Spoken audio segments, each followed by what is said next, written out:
Here on Treaty 7 territory, nestled in the Rocky Mountains with the mighty Bow River at an altitude of 1,309 meters. Born from coal dust in 1884 and ever-changing, this is Canmore, and we are Canmorites, and this is the Canmorite Podcast. Let's go!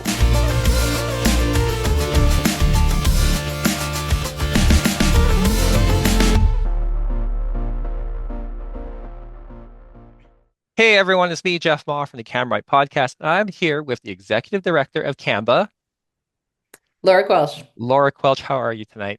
I'm doing well. Thanks for having me. Good. Well, Laura, holiday season is pretty darn busy.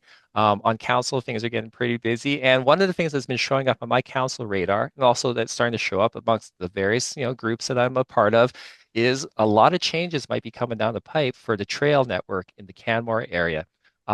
Tell us a bit more about what's going on, what's from the province, and what's this whole thing called CATS? Let us know. Yeah, CATS is Canmore Area Trail Strategy, and it's been renamed to Canmore Area Trails Master Plan. So, what that will do is help the province and this area inform. It's a framework that'll inform where trails are allocated in the Bow Valley, and trying to help with wildlife and recreational users and create a good balance between all parties. Yeah, it's kind of an interesting piece. Like I've been on council since 2021, and the trail network here in the Bow Valley is complex because we have so many different stakeholders, so many different landowners. The boundaries are always seem to be changing. Developments coming in and out. Then we also have stuff such as we have our sanctioned trails and we have our unsanctioned trails. And well, I guess in the past, like this sort of stuff's been trying to driven before, but it sounds like this CATS or the CATMP is trying to set a new standard. Is that what's coming down the pipe potentially for the Bow Valley? Yeah, I think it's really exciting because a lot of our trail network has developed organically over the years, Hmm. where there may not have been the proper planning or approvals in place. Hmm. Um, I think quite often, yeah, you see it even with they talk about it as footprints in the snow, where if you're wanting to see where a trail should go, you look to see where people are walking their dog or how they're moving or Hmm. just using the landscape. And this is really an opportunity where McElhaney and the province has spent the last 2 years inventorying every single trail in the Bow Valley Hmm. and then assigning a trail management objective for those trails to see, okay, is this for equestrian? Is this for hiker or for horseback riding? Is this mountain biking? Is this something that is good for all users? And they've really tried to inventory all of that as what's been sanctioned or designated is the word they use, and what's undesignated. Hmm. And I think the difference between those two is one's protected and one is not. One is managed and recognized as an official trail. It's something where there's regular inspections. You know that if something like the fire guard work is happening, if that trail has been designated by the province, it will be restored back to what its state was prior to that.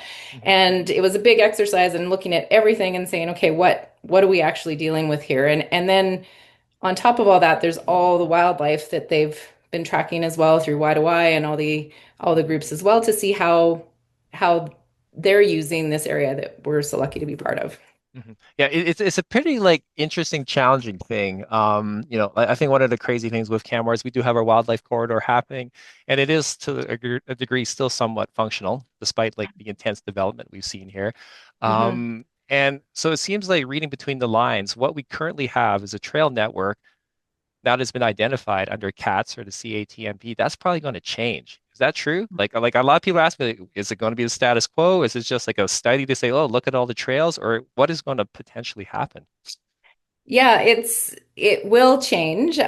We'll be having far more trails that, like, I think in a recent blog that we just put out as well, we looked through what had been designated as mountain biking trails, and the initial inventory was showing that, sorry, I'm looking at my numbers so I get them correctly, but there was 3.5% that were beginner trails. Mhm. We had 67.5% that were intermediate trails, Mhm. 23% that were black, and then 6% that were double black. And that's the entire network, like that's sanctioned or designated and undesignated trails. Hmm. So through this process, it's looking to see which ones of those can we change, Hmm. and actually designate and protect them. So the numbers would change. Green would be, um, yeah, I'll find the numbers, but it will drastically improve where we're getting a lot more beginner trails as well as expert and like double black and black trails as we would call them, like where there's stuff on both ends of that. Hmm. And then things that are in areas where there's concern would be like those would be decommissioned and they'd provide an experience elsewhere for users. Okay. And so, um, I know from a council side of things, we do the stuff like community satisfaction surveys, and the number one amenity, um, the number one thing that people care about in the Bow Valley is trails. Hmm. Trails are democratic. Trails are the sort of thing where, like, regardless of budget, a lot of people can access them. And so, there's a huge value on this. And so, most likely, if you live here in the Bow Valley, this will affect you. And so, you Hmm. should really like take a deeper look into this. Like personally, like from a mountain bike side of things, I got two daughters that are learning to ride, and I can totally attest to the fact that, it's really hard for like a younger person to like grow their mountain biking skills because, like you said, on the low end of our scale, we don't have a lot of like accessible beginner trails. Personally, on the flip side, like I like I'm a bit more of an aspirational rider. I want to ride stuff that is challenging and super hard. And typically, we don't really have a lot of that, at least in the realm of the sanction. Hmm. And so it's sounding like here, um, what you spoke, the green stuff was probably going to evolve. I'm going to put my hat on the other perspective for the more aspirational rider. And probably this is like the subset of riders that are like, they will die for mountain biking. They Yeah. love mountain biking. Is one of the reasons why they're here. They're most likely the guys that are like, chasing the trails that are aspirational and amazing. What's in it for them with this plan? It's actually like really exciting I'm just trying to pull up some of the numbers there, but what is being proposed is trying to get like some of the theory behind some of the theory is moving people through a corridor, a wildlife corridor, as quickly as possible. So instead of being in areas where there's chance of like disturbing wildlife, you're going through that corridor and then going to higher alpine. So when you look at the maps and see stuff that's been proposed for above highline and cloudline, like there's stuff where it's like right up on the peaks, right? And Hmm. these huge enduro zones where you're getting 800 meters of descent, where there'd be like hand-built tech trails, a great climb trail that has more moderate slopes, Hmm. and these incredible experiences where riders could find that like right out of their door. They're not having to drive anywhere to get those experiences where Hmm. up until this point, almost I don't know, like the majority of those trails have been unsanctioned trails and Hmm. not protected or managed in any way. Like obviously a riding culture that protects, like, does maintenance work and stuff on that. And there is a culture of that. Hmm. But these are providing like these exceptional experiences where they know like the work that's being put into there would stay on the landscape and isn't being removed. Hmm. So it's when you look at what's being proposed and how high and the actual kilometers of or the kilometers of trail that'll be there, that Hmm. it's pretty exciting. Okay. So, in my experience with council, and it's really become something evident, is like change is really hard. Yeah. And oftentimes with change, that's often met with like a lot of resistance. But I've also seen that if you can actually respond to change in a certain way, sometimes you can shape a bit of a better outcome. And so Yeah. I know you guys advocate for mountain bikers and also other trail users. What is going to actually help you guys bring the message back to the province over what it is that we're looking to do? Like what sort of thing can like a regular person do to actually feel like they are part of this process shaping change? I think the biggest thing is to take the time to go to the Canmore Area Trails Master Plan, the Hmm. Alberta site. Hmm. You've got the Yeah, um, I have the link here. It's www, and I'll write it down at the end of the podcast too. It's yeah. www.alberta.ca/canmore-trails-master-plan-engagement. I know that's a huge mouthful. I'll also write it down, and I'm sure you guys will have links to it as well on the Yeah. CAMBA site. I personally have only had a bit of a glimpse at it, but this is showing up on my radar because lots of people have been going through this thing and talking about it.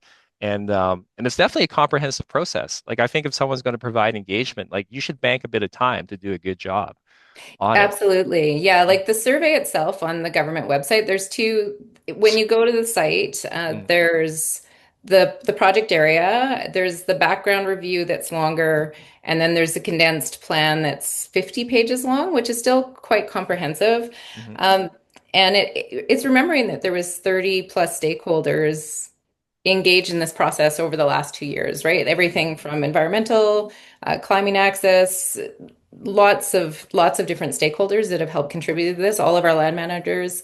mhm, And if you take the time to go through this process and there's something you don't know, reach out to any one of those organizations for further details. mhm, Um, or the email address on the site, the planning group from the province is more than happy mhm, to help answer questions, to help inform people's mhm, when they're going through the survey. The survey itself will take likely 15 minutes to go through and complete, but give yourself some time to read that information. And there's also an interactive map where one of the best ways for that to be effective is for people to take the time to give a thumbs up or a thumbs down on what they see, things they like or dislike, mhm, but take the time to fill out the surveys and the interactive map and do it in a way where we're looking working towards solutions mhm. and how best to create what is going to be here for 20 plus years after this engagement's completed. Yeah, like on my end, I've dealt with engagement stuff before, and for sure, if someone's going to take the time, I would highly encourage anyone that's into using the trail network, take your time and be heard on a formal channel. Like sure, you could spew on social media and you could like rant and rave like on your Twitter or whatever, but no, at the end of the day, you're useless. If you really want to make a difference, you do want to go to the formal channels of engagement, like such as with the link we're talking about, and and write in a way that's like clearly like productive. Like I know from my hat when I've been like an elected official, I'll see stuff where people write, and I can totally respect passion, and I can totally respect when I'm wrong, and I can totally respect when people write that. But when they write it in such a way that's building towards a meaningful way, and there's justification and rationale, it's going to go a lot longer, and it's going to go a lot further. I think that's super helpful. Yeah. And so the deadline, because this is such a hot topic, it's been pushed back all the way to January 21st of Yeah, 2026. January 21st. So it's a 6 week engagement period normally, but Hmm. with the Christmas break, they've extended it 2 weeks to allow for Hmm. people to have some time for some light reading over the holidays Yeah. and to have time to connect with the different stakeholder groups or people that may have more information if they're unclear Hmm. on different points of the study. But Yeah. and we are holding an open house for more mountain biking specific Hmm. questions on Monday, December 15th at the Bill Warren between 5 and 8. Hmm. And we'll have planners from the province there as well. Hmm. And yeah, like a number of stakeholders from McElhaney and the province and the CAMBA board of directors and team that'll be there to help with any questions people may have. And there's on our social, there's an RSVP form where you could send questions in ahead of time that we've been sharing Hmm. to try to help inform what Hmm. information that we're deeping or digging into a little deeper for people that have questions. Cool. On my end, um, I guess part of what's going on is, hey, if you love to use trails, you can think about how many hours a year you dedicate to like whether you're riding your bike, you're trail running, or whatever other user you are, and then how much time you think about it, like when you're actually not on your bike, about how you want to go ride your bike. I cannot imagine a more important use of your time right now to like actually commit the time and provide some really good engagement between now and January 21st. I feel like a lot of times the beginner side of trails is well understood, and I think CAMBA's done a great job. Like I know I've probably put in like 5 gajillion laps on Fun Forest with my two daughters over the past couple of years, and I appreciate it. All But right. but I do know when I talk to folks on the more aspirational end that they are chasing it and they are punching it to ride hard. Um, I think sometimes amongst that group there's a little bit of like distrust or cynicism. And Hmm. let's just talk about that piece Yeah. because everyone's allowed to be cynical, and I get it. We've lived in a framework where trail sanctioning has taken so long. It's far easier and quicker for like builders to go and do their thing on their own and actually have something to ride instantaneously of a certain flavor and nature. What would you say to that subset of the riding community, which I feel is like super passionate and is going to like Mhm. in a lot of ways dictate the success or failure of the grander objectives of the CATS slash CATMP? I'd say one of the ways I've described it to people is there's always going to be that pioneering element similar to mountaineering or rock climbing, any of that, where you're looking for a new line, looking for that, and that's always going to exist. Hmm. I think it's trying to find creative ways to work with your local trail associations and other groups to Hmm. keep that passion alive. Hmm. And yeah, like whether it's doing OH&S training with us or becoming a volunteer crew lead or bringing proposals together through the Trail Advisory Committee. Like we recognize that passion, and I think we're much better if we're working together on stuff like this to see it succeed, right? And if this truly is a master trails plan that's going to be implemented and put into place, I think we're much stronger together. Hmm.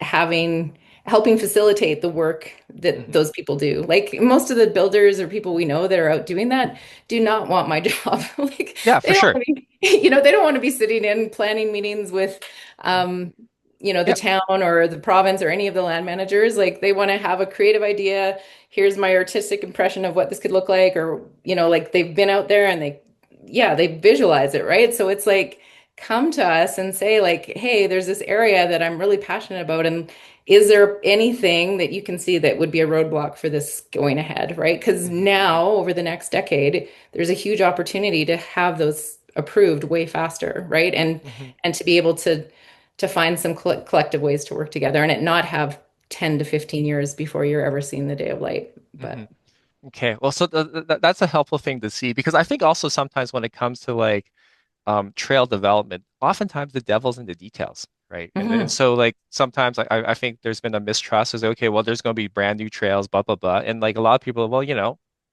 what's that trail really going to be like? mhm. And is this the sort of thing where people can provide feedback on that within within the engagement forms? Yeah, absolutely. Okay. Like when you go into the forms, there'll be trail management objective and whether it'll say, okay, an example would be miners downhill. One would be, 1,275-meter hand built tech, and it's Hmm. going to be double black or Hmm. black.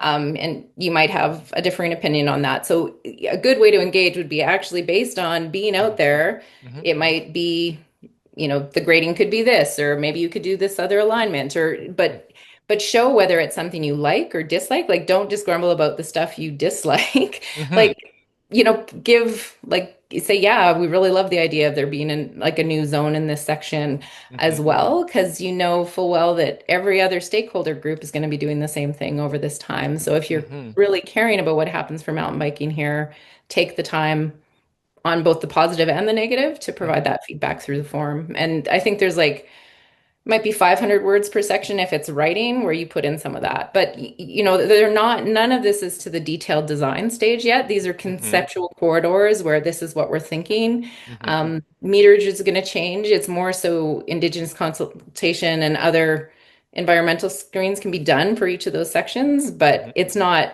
the detailed design. It's not exactly what's going to be on the landscape. It's just here's what Hmm. we're thinking would work Okay. in this space. And so I think one thing that's kind of interesting here, because I haven't had a chance to go for the full plan yet, but like putting your hat on as a writer, Laura, because I know you're a passionate writer, what are some of like in your mind some of the great new potential zones or like riding opportunities that are shown in this plan that we as a mountain biking community we'd like advocated for we could actually achieve? Like what are some of the spots that are kind of let's talk about the highlights. Like what are some things to you like, oh man, if we Oh did my this or gosh. we got let's talk about that, get people excited as well. Yeah, like above Cloudline and Highline, they've penciled in like a big enduro zone that would be all the way up to the top of Miners Peak. So it's like Hmm. over 1,400 meters Hmm. that would be coming down with like a good up track and beautiful views and other things there. They're also looking at the other side of Three Sisters, like so stuff above Highline, right? So you're getting up to those elevations and having these amazing Hmm. trail experiences that we're seeing in other areas that have been way less on the radar up until recently. Hmm. There's also an enduro zone at the Nordic Center that's been slated for there, Hmm. which again, I think there's like five downhill lines, a great up track that's like a fun grade. You're not, one of the things we've heard is like, oh, everyone, they expect everyone to have an e-bike to be able to do any of these. And I think a well-designed climb trail, as we've seen in BC and other places, Hmm. you don't need Nope. that. You can easily get there and it's an enjoyable chance to catch up and talk. And then Hmm. you can have those aspirational descents on the way down, right? So, Hmm. and then other stuff on the montane side and things like, the slabs over on Horseshoe being sanctioned, and some of the great work that we've seen the road building community do over, the last decade plus, Hmm. that will be recognized and sanctioned, and then a number of other opportunities for Hmm. those groups to work alongside their trail associations and Hmm. other groups to bring that to life. So I think that's just really exciting. And then there's tons too on the lower end as well, like, or not Hmm. lower end, but the more intermediate in those progression zones of looking for connectivity and places, um, where you're able to be on your bike and have this great ride and not have it all segmented, right? So just Hmm. even on redesigning the Nordic Center and some of the links Hmm. that are missing, and just even for wayfinding for people when they're in those areas. So, Hmm. yeah, there's a lot of things that we should be really excited about that 5 years ago, or you and I've been in the Valley similar time, Oh, for like sure. in the last 20 years, I Hmm. never thought we'd be having a conversation of any of this being even possible, right? So it's Right. there's a lot to be excited about. Hmm. It's an interesting thing because like I do know like here in the valley, like there's so many competing interests and there's also like the baseline wildlife issue sort of stuff. And so if there's actually opportunity for like completely different areas that could actually be opened up that allow a bit of a harmonious interaction with wildlife, I do know there's that whole concept of like steep slopes and we go higher up and we like try to preserve the valley floor, which is easier to travel for wildlife. And we are accessing zones that are, say, above the high line, above the cloud line. That is very, very similar terrain to what is below the high line and cloud line, which is actually really exceptional. There's Hmm. huge opportunity there. And Yeah. same thing, like what's going on in Nordic Center and Montaigne. I do feel if people are going to write in, and this is something that kind of like you want to like speak towards, you should speak towards. I guess another question is like, when is this plan going to be finalized? It should be the plan was for the end of this year. Right. So it should be by the end of the first quarter of this year, and we Hmm. should be seeing implementation of it this coming season. So, yeah, so in 2026, there will be work that's happening from a capital side of things with Alberta Parks, Hmm. that has already started to advance. So, Okay, so this is like imminent. mhm, So some folks that feel that in the past there have been attempts by like government to do things and they kind of peter away. This is actually, if anything, like from what I've seen, like this upcoming CATS or CATMP thing is actually it's got like a bit of momentum behind it. And I think riders in the community and trail users in the community should expect to see change because this is like being taken at a heightened level mhm, of commitment. yeah. I guess the other piece too, like if we are like the fast forward down into like say summer of 2026 and like feedback's been successful and there's all these areas that are being opened up for potential development.